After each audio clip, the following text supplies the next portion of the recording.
Meu povo, um bom dia, boa tarde, boa noite. Meu nome é Carlos e hoje vamos trazer mais um vídeo de física termodinâmica, ou seja, o estudo das relações da energia mecânica com a energia térmica. Bom, a gente pode pensar que isso está muito distante do nosso dia a dia, mas não. No simples fato da gente estar com frio e aquecer nossas mãos, fazer uma relação de atrito e, consequentemente, converter energia mecânica em térmica através desse simples movimento, já estamos fazendo um processo termodinâmico. Mas é claro que termodinâmica, essa área de estudo da física, é muito mais abrangente do que isso. É óbvio, é nítido. Porque podemos observar que os diversos físicos, químicos observaram nas suas análises químicas e experimentais que existem fórmulas, teoremas, equipartições da energia que a gente pode inclusive aplicar todo esse estudo em um gás, em uma coisa chamada de energia interna. Mas bem, antes de tudo, eu quero convidar você a se inscrever no meu canal, deixar o seu like, porque isso ajuda bastante, tu não tem ideia de como que a tua curtida nos dá aquele incentivo, aquela coisa de a gente gravar mais vídeos e trazer mais e mais conteúdos completos ainda mais para você. Então desde já, não perde teu tempo, coloca teu like, se inscreve no canal, porque ó, isso não gasta nenhum segundo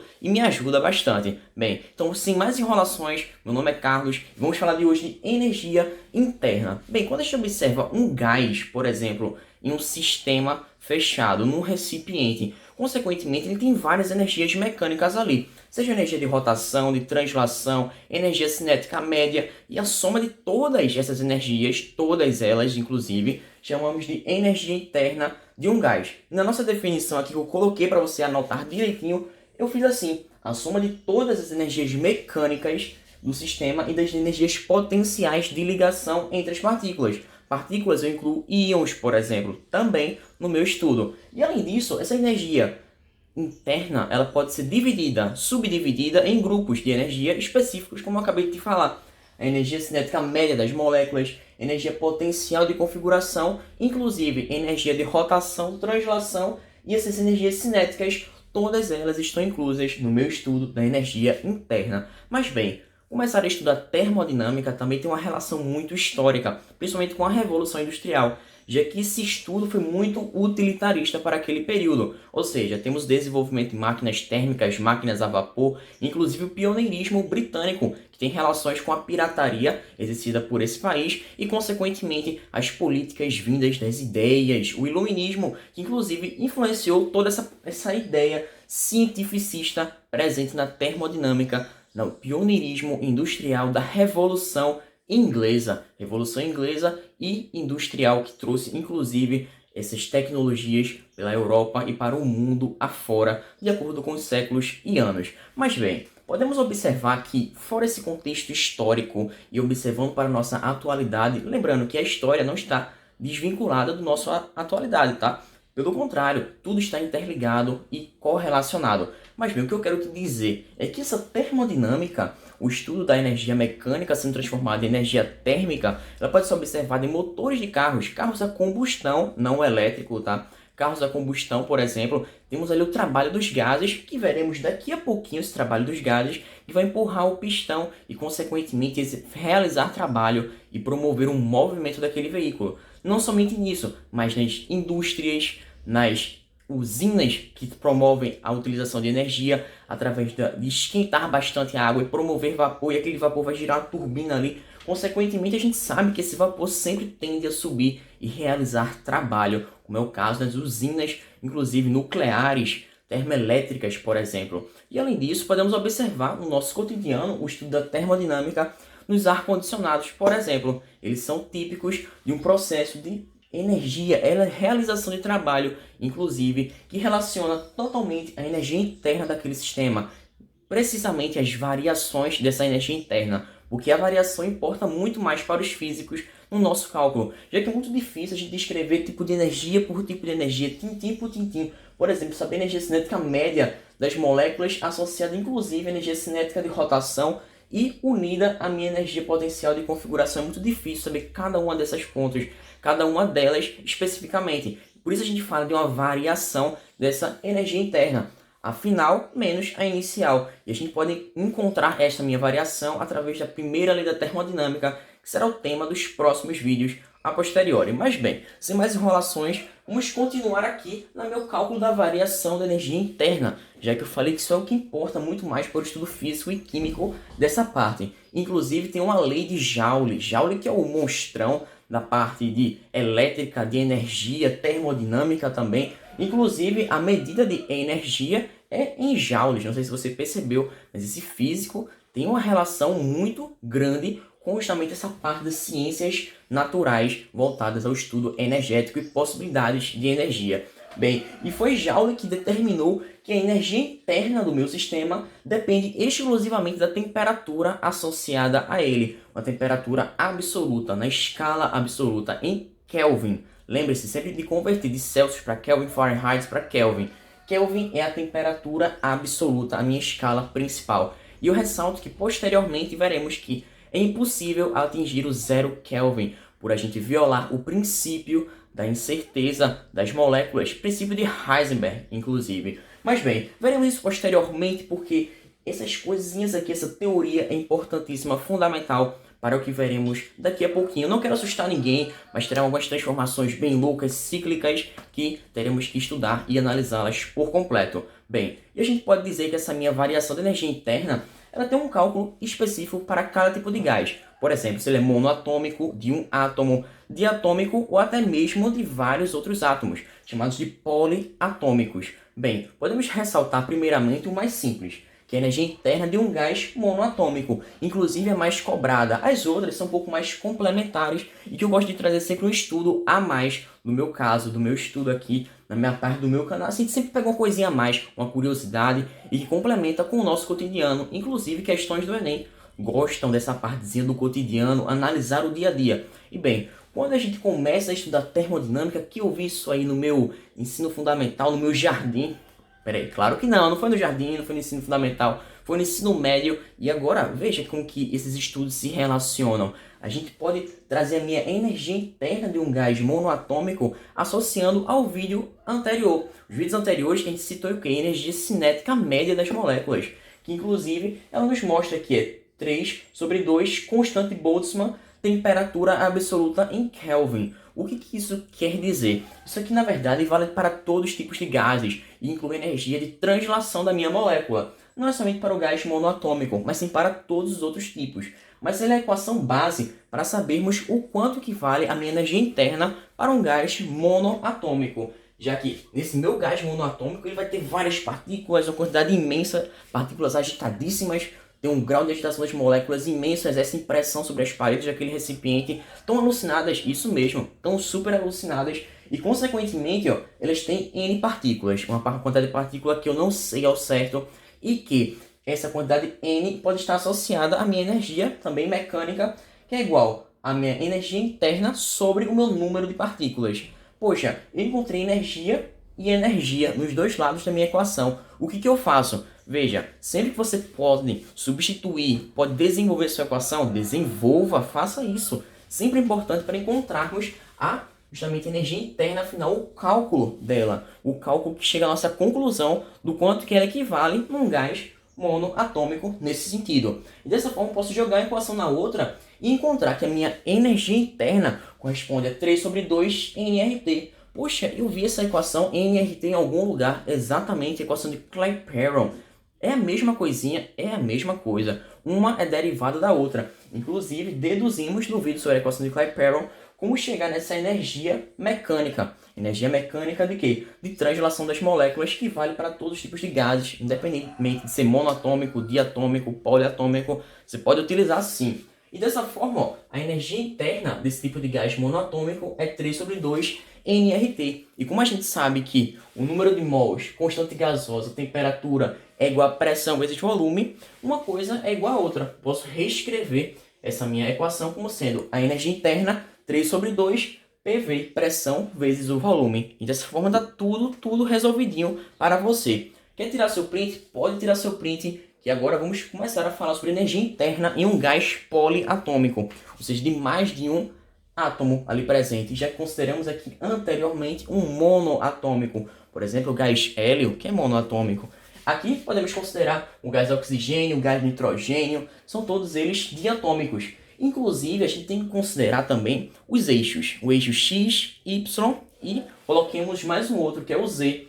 E essa linha tracejada aqui entre essas duas moléculas indica que isso aqui é justamente um gás diatômico. Olha só, dois átomos e, consequentemente, existe uma ligação entre eles, que justamente é correspondida por essa linha vermelha tracejada, passando por esses dois eixos. Bom, nesse gás diatômico, podemos dizer que existem energias associadas a ele.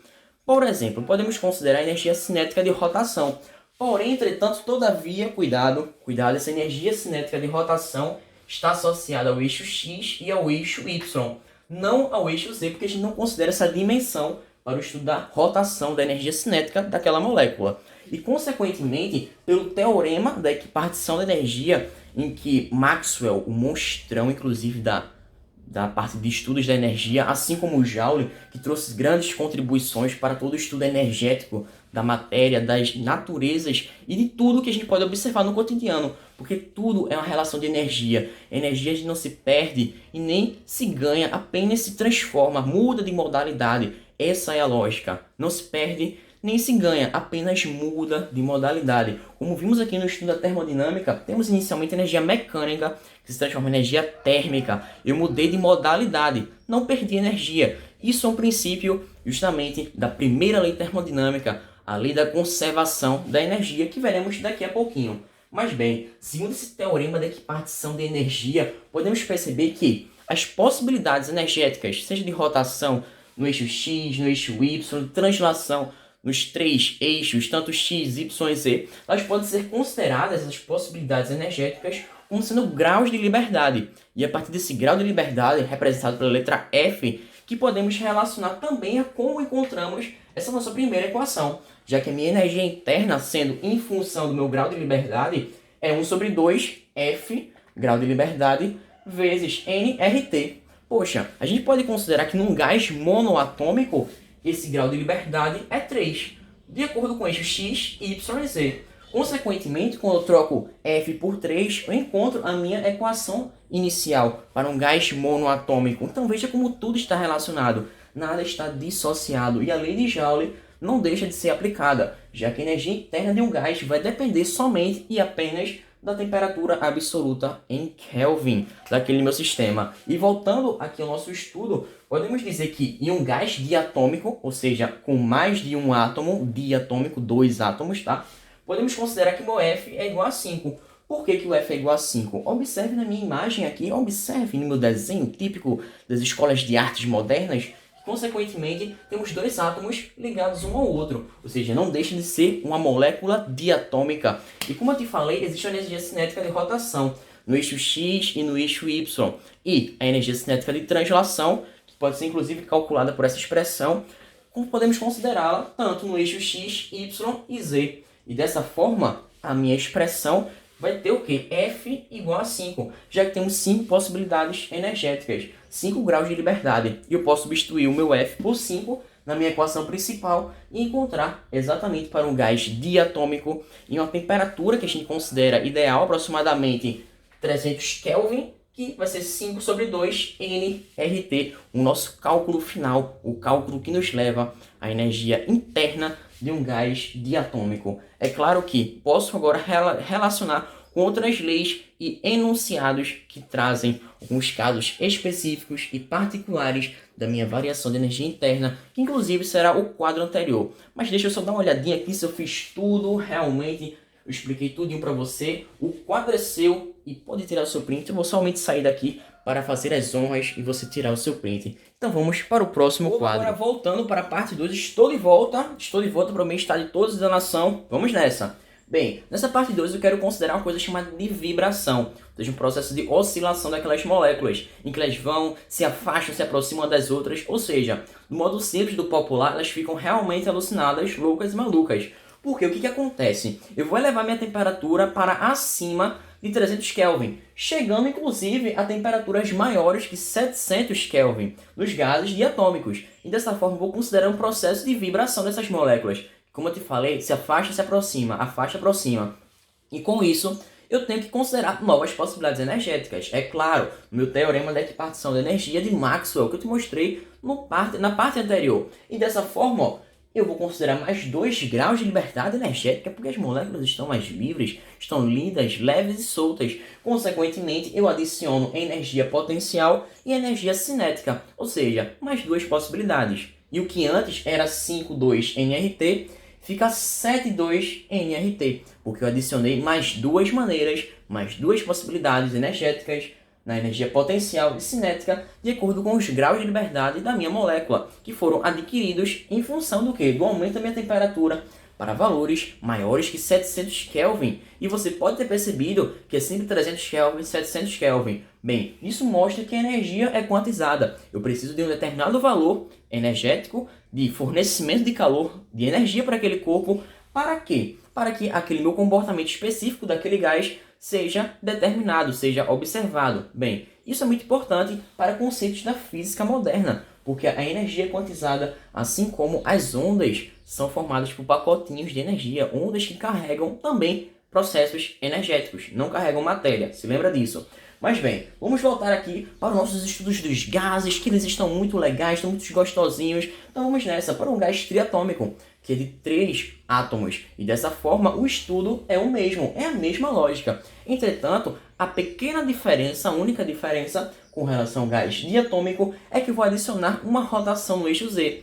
Esta rotação era inexistente no diatômico com relação ao eixo Z. E, novamente, primeiro caso, eu considero 300 Kelvin aproximadamente.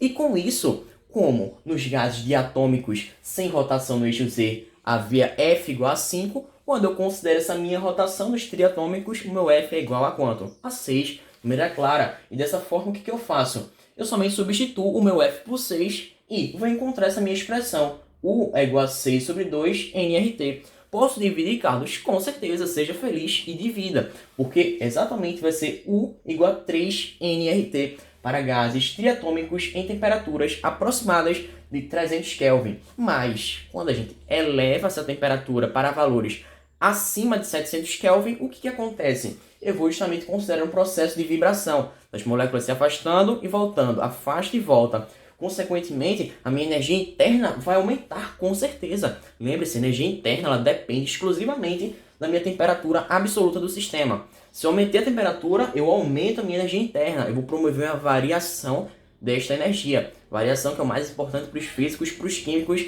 em todo esse estudo. E bem, observe que a causa de eu considerar a energia interna maior do que a prevista é justamente estar acima de 700 Kelvin e ter um processo vibratório. E como vimos, a energia é quantizada em pacotes energéticos. Mas bem, podemos considerar tudo que a gente viu agora em um processo chamado de Lei do Long-Petit, ou seja, do francês bem elaborado, eloquente, porque nesta lei podemos considerar um modelo de um sólido cristalino. E, consequentemente, esse sólido cristalino está desenhado para você, totalmente para você, especialíssimo. Por quê? Podemos observar que esses pontinhos pretos aqui são as interações entre os átomos. E dessa forma eles são ligados por molas ideais. Essas molas ali que estão promovendo a união destes átomos. E podemos dizer que para cada uma dessas direções, seja x, y, z, como vimos no gráfico anterior, que temos esses 3 parâmetros, a gente pode considerar que para cada um deles há 2 graus de liberdade.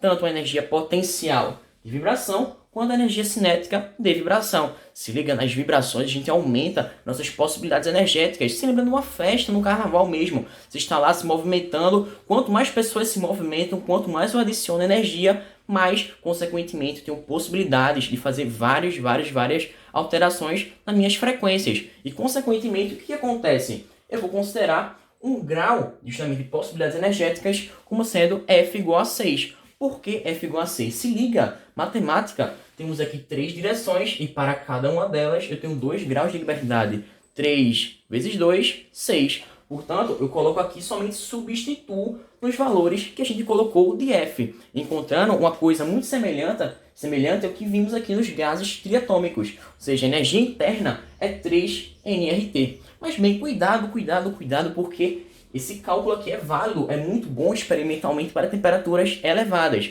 Já em baixas temperaturas é falho, por conta das energias referentes aos elétrons que acabam sendo desconsideradas.